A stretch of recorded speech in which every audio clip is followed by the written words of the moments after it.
Hello everyone and welcome to Hoof Beats. I'm Steve Peak. And I'm JT Wiskowski, and today we're going to take a look at the crushing defeat to Tennessee State. And also we got a couple basketball games to look at, and as well as a number of packages on this week's edition of Hoof Beats. Let's get to it.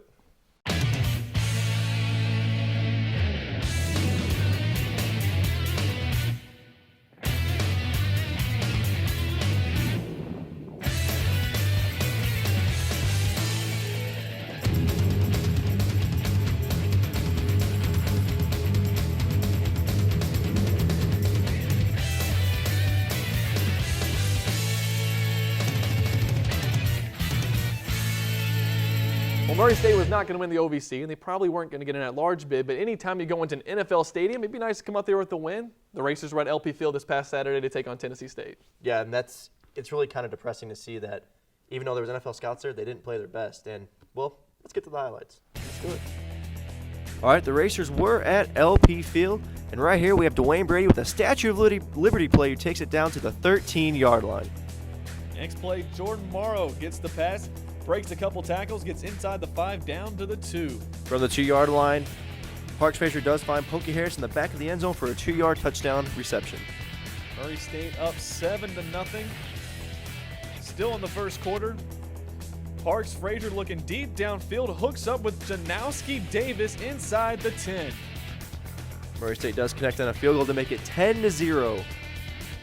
Now the score 10-3, fourth quarter, Tennessee State trying to make a comeback, and Butler will find Samuels in the back of the end zone to tie the score at 10 apiece. And then the dagger for Murray State was Tevin Hooks taking a 19-yard touchdown run to the house.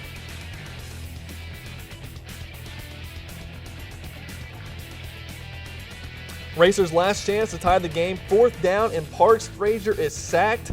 Tigers take over, go into victory formation, and improve to 9-3, 6-2 in conference. Murray State falls to 5-6 and 3-4 in the OVC, and JT was the first full game without Walter Powell. Man, it's really deflating that we've lost Walter. He counts for about over 30% of our offense, and he owns the career record for most touchdowns in Murray State history. And man, you can really tell a difference in the offense. Yeah, Walter Powell came in, or went into that game, of course, not playing, but 15 touchdowns in 10 games. The rest of the Racers wide receiving core only combined for 5. So you can just see that. And another thing you can see from the wide receiver core is that a lot of drop passes with Walter gone. And, you know, it's really tough to lose a perennial All-American on your offense. Right. If the Murray State wants to finish 6-6, somebody else has got to step up. And this is something we talked about, JT, earlier. We talked about it in our second show. How Murray State was able to win close games, something they hadn't done in the past. They beat Missouri State on a last-second touchdown. They beat Jacksonville State in overtime. But the last 2 games decided by 7 points or fewer, they dropped them. They lost, of course, to SEMO, and then this past weekend they lose to Tennessee State. So starting to lose these close games. Yeah, the injury bugs really struck us. And on defense and offense, losing Walter's huge. And then when we lost Dwayne, like I had stated in the show before, offense almost stagnant without Dwayne. Dwayne has really done a lot for our offense. And like I have stated many of times, Hatcher seems a little weird to give the ball to Jamal Berry sometimes. Well, this, to me, losing these close games, it kind of shows how close Murray State is to maybe not winning an OVC, but at least challenging for it. Well, you lose those close games. We're going to lose a lot of seniors next year, and then we still have a quarterback battle coming into spring camp. But since Hatcher's been here, they've been right there to get a win. Being right there doesn't get it, though. This is how close they are. It really doesn't. This is how close they are. All right, you lose to SEMO. You had that game won. You had the game won. Yeah, but you lose to SEMO because you don't give the ball to Jamal Berry. Well, whatever way they lost the game, they barely lost it. They should have won it. They had that game won twice. So you lose that one. And then, of course, you lose to UTM. But it was a game that was close all the way to the fourth quarter. All the way to the fourth quarter, that game was close. How do they lose to UTM? They have a quarterback carousel going on right now. And then Miller time ends at UTM. Miller time, everyone's like, oh, Miller time, it ends. And then it's Frazier time, and guess what? Still nothing. But the game was close all the way to the fourth quarter. They were very alive. And then you go to EIU, and you take away a safety. I know we're accounting for a lot of things here, but you miss a field goal. You go for it on 4th and 1. You don't get it. If you kick a field goal there, you lose. There's 8 points you know what right happened there. At EIU? Jimmy Garoppolo happened. That's exactly what happened. Well, that's what we expected, but they were in that game. They were very much alive in that game too. So these are games that they were right there to win. And of course, we just talked about Tennessee State, and there seems like they're just a play away. And I'll talk about a play in particular. We'll give me a demonstration here. You played football. Okay. You know more about football than I do. I'm willing to admit that. But It's 4th and 1, 4th and goal from the 1. Uh-huh. So you need 1 yard. Yeah. You got Mikael Miller on the sideline. Yep. He's a guy who's hard to bring down. You need 1 yard. He lost his spot, though. I'm going to say that. He lost. Okay, but let's just go through this play here. We'll roll it. We'll come back to us. Here's what happens. 4th and 1. 4th and goal from the 1. You have a chance to make it 14-7, and you're right back in this game. You take the handoff, and you go backwards 3 yards for a handoff. Now understand. But this is the first time it really seems like Hatcher's had trust in his 4-star prospect, Jamal Berry. But again, you need 1 yard, and this isn't something Hatcher Okay, does. you say 1 every yard. coach does this. I'm just wondering, as a football expert that you are, why do that? Why take the snap and go back 3 yards, and now instead of 1 yard, you need 4 or 5 yards? Because you pray that your offensive line blocks and they don't have defensive penetration like they did. Even they put Mikael Miller in and run the quarterback sneak with the penetration they had, it doesn't matter. Okay, so come over the top. Come over the top at me. I'm right here. Where are you going? Where are you going? I think Mikael Miller is big enough. If he takes a snap, you don't allow time for He's getting hit by the penetration. linebackers and linemen. Okay. I know. You talk about what about Matt Stafford when he did in the NFL? That's the NFL. This is the OVC, and you need linemen to block. I agree, you do. But if you just take the snap and go 1 yard, I like our chances better. Come over the top. Come over the top. Come over the top. Like we'll go out to Roy Stewart Stadium. We will run this play. We're gonna shoot this next week. We'll try that out. When we come back, we'll have some basketball highlights. We'll talk about Murray State hoops. Stay tuned.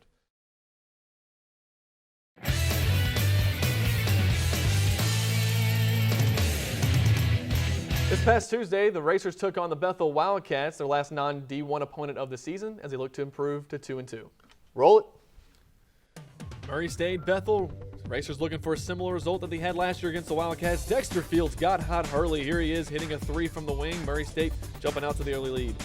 And then Tyler Rambo is going to drive baseline after a feed from Cameron Payne and go up and under for the lay-in. Sick move by Rambo. And we'll go see Dexter Fields again, this time cutting to the basket. Doing it all was Dexter, scoring in a variety of ways in this game.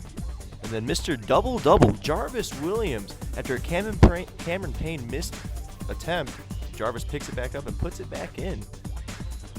Jarvis wasn't done with his third double-double of the season. This time, Cameron Payne getting the assist as Jarvis Williams goes around for the dunk. Murray State wins going away 91-64.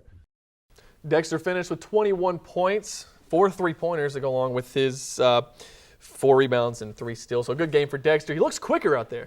Regardless, get this confidence behind him, and that's going to be key for us when OVC play comes around. I looked at him. Somebody said this to me, and it really made sense. He's an inverted Juwan Long. Yeah, I asked you about that earlier. I was like, what is that? Juwan Long was a guy who would go to the basket all the time, and if you played off of him, he'd shoot. He's the Dexter's the exact opposite. He'll slash to the basket if you play up on him.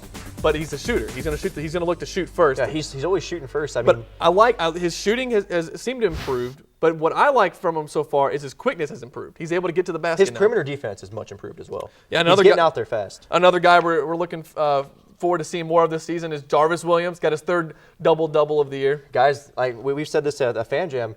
Guy's athletic, man.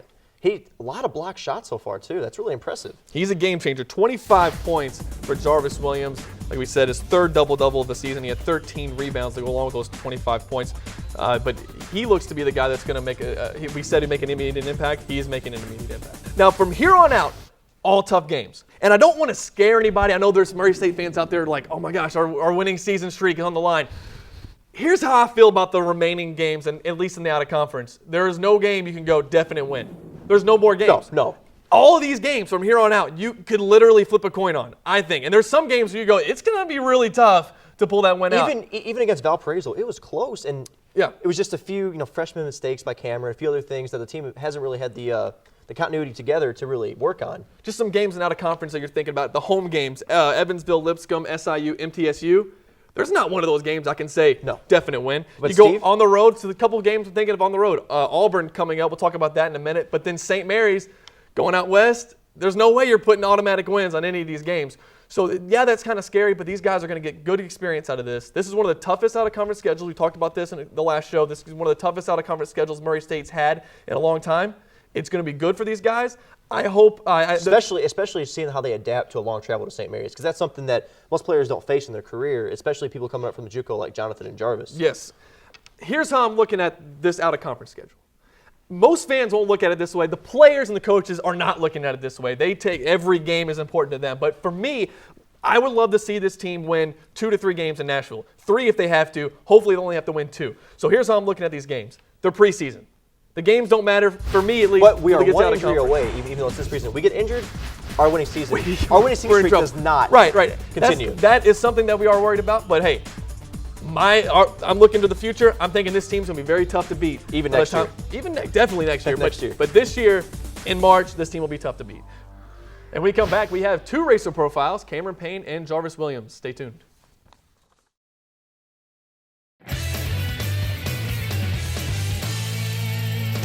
Lost it in the lane, picked up by Williams. He finds Payne for an open look three. Got it. Wants to push it, lobs it for the Dunkin' Donuts dunk, and the foul.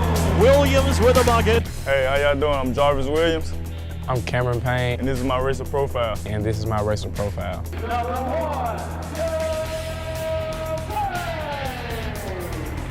Murray State was the first school to recruit me in my 10th grade year.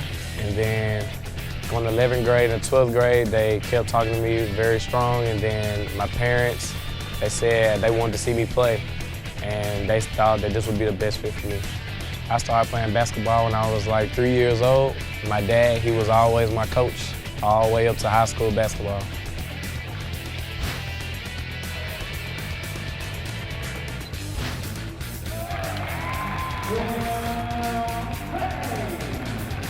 Coach was saying, just Cam, be confident in yourself and just play like you normally play. And I did. All my teammates, they were telling me, Cam, you gotta shoot. You gotta put some points on the board. You gotta get everybody involved. And the inbound pass is knocked free. It is loose. Payne's gonna run it down. Driving on Musa, floats it up, and a dunk for Jarvis Williams. Had quite a few offers coming out of high school, but it wasn't quite what I wanted. So took the junior college route, and I ended up here.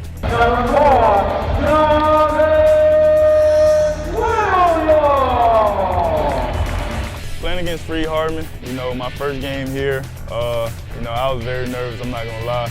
I came out a little shaky first half. I had a solid first half under my belt, but that second half, I just broke out. All the jitters was out of the way. I just felt like myself. I was running better, running faster. Got a couple of easy buckets and dunks. I was feeling good, but it's a great environment here. I ain't never felt anything like it. Playing in front of these great people and just being a part of this tradition. It's just a good feeling. Actually, the first person I called was my dad.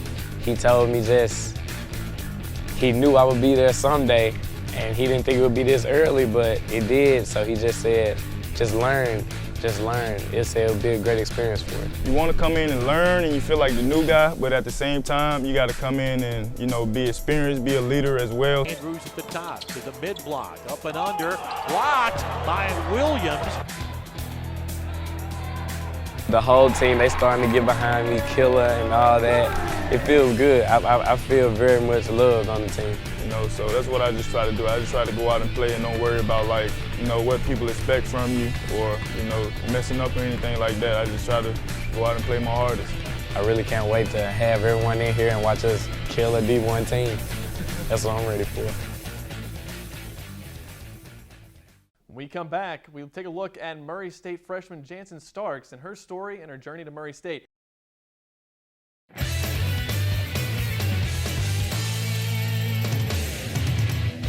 Bump, set, spike. Let's take a look at the Murray State women's volleyball team.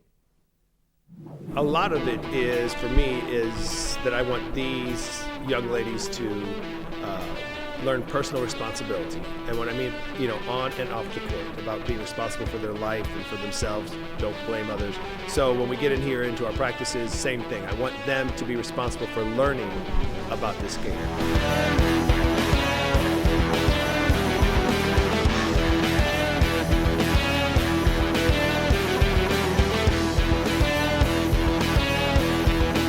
My name's Dave Schwepker. I'm the head volleyball coach here at Murray State University.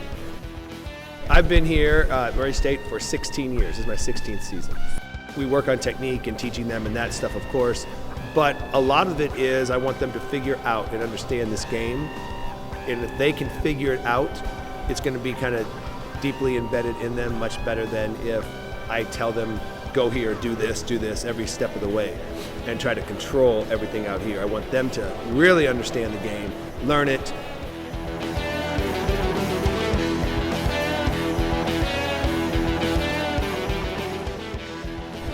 starting like 10 years old, yeah, I just love it. I still hold the record, 21 wins and 10 lost. New York head coach, Division III, head coach over there, and transfer here, assistant coach here. My name is Dongping Fang. I'm an assistant volleyball coach here, 13 years. This is a young team, and they need time, learn, grow up. Yeah, they are athletic, and they are smart, and they are very good like baseball ball control right there.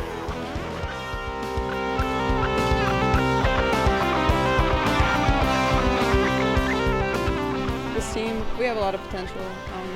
We just haven't fully maxed out yet, and that's kind of bad because we're at our end of our season, but I love my team, and we're on a rise. We're going to get better. My name is Caitlin Hudson. I'm a senior captain of the volleyball team here.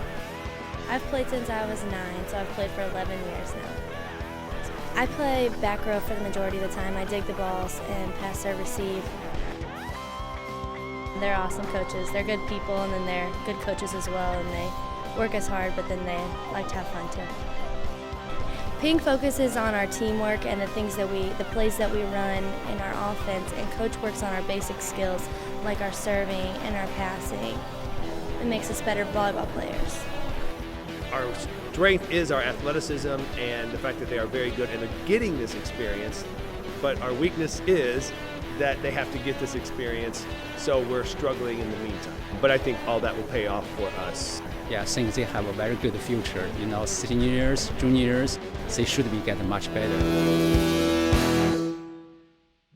The Murray State women's basketball team is off to a 2-2 start on the season, and in this next piece, Tom Weiss shows us that a local talent is a key part. Fans going to Murray State women's basketball games will be seeing many new names and faces on the team this year. One of those names will sound very familiar.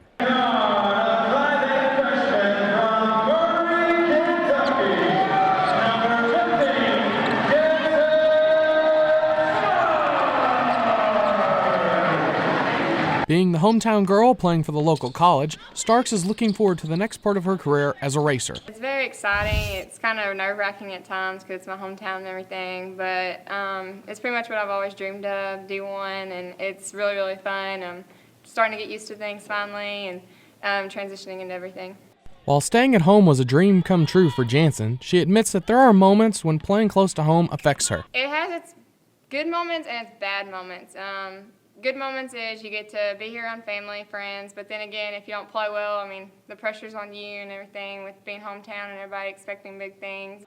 While Starks is close to home, she will have to make the transition from high school to college quickly, as she's expected to be a major contributor to this year's squad. We started today, she'd be in the starting lineup, and that says a lot for a freshman, and you know, I think she has a chance to be a very effective player. While Starks was one of the best seniors in the state last year with more than 25 points per game in her senior season at Murray High, she knows that that is not her role when she wears the blue and gold for the Racers this year. Her role is what she does best, to pass and set up her teammates. Not to be a big scorer, that's not what I want. I'm always the passer. I love to pass. I'd pass up any shot any day for everybody to have a pass. Starks and the Racers take on St. Louis tomorrow night, 7 p.m. at the Bank.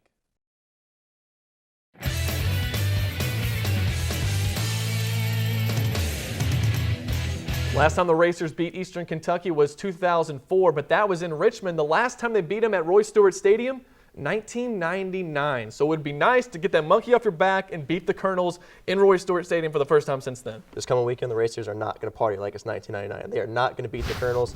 The Colonels are too strong for the Murray State Racers. Even though the Colonels did lose to UTM, Murray State is decimated by injuries, and they will not be able to overcome them. That was shown even losing to SEMO with Dwayne Brady down. One player goes down, and our team is almost stagnant on offense. Well, EKU comes in a team struggling as well. They lost to UTM, like you said. They got beat 68-10 2 weeks ago to Jacksonville State. So I'm not completely sold that this is as dominant as the EKU team as we've seen in the past few years. I'm taking Murray State 24-23. What do you got? Murray State is not going to score much on offense, as they haven't since Dwayne and Walter have been gone. 27-7, the Colonels. All right, well, we're going to switch over to basketball. And we're going to go to the preview for that. We got Auburn, SEC team, beat them last year in the Charleston Classic. But Auburn, although they come in this season a little bit improved from last year after they really struggled, gave up 72 points in the second half to Northwestern State in a 111-92 loss. What are your thoughts on the Tigers? Honestly, we're not going to be able to keep up with their scoring. There's no way. And with our defense even allowing 50 points in an NAIA school, there's still a lot of work to be done. Especially with the loss of Zay Henderson, that's big down low. I don't think we're going to beat them. I think Murray State can hang in there. I want them to hang in. It's a confidence boost if they do. Auburn already defeated Jacksonville State this past Tuesday. They beat them pretty easily, but I'd like to think that Murray State's a little bit better than Jacksonville State. We're not Jacksonville State. I'm hoping we're a little better than Jacksonville State, so hopefully at least we'll hang in there. I'd like to see it less than 10 points by halftime, and let's see. Give yourself a chance to win that game. You know, this is I don't like moral victories. Most basketball games come down to the last 4 minutes. That's when it really matters. Let's get to that under 4 timeout. Let's be within striking distance. But I'm going to take the Tigers 71-64. I do think that we have at least the players to keep this game close. I don't even think it'll be that close. 72-50 is what I got, and it's just still a lot of inexperience on the defensive side. And that's all the time we have today for Hoof Beats. Thanks for tuning in, Racer fans, and have a good night.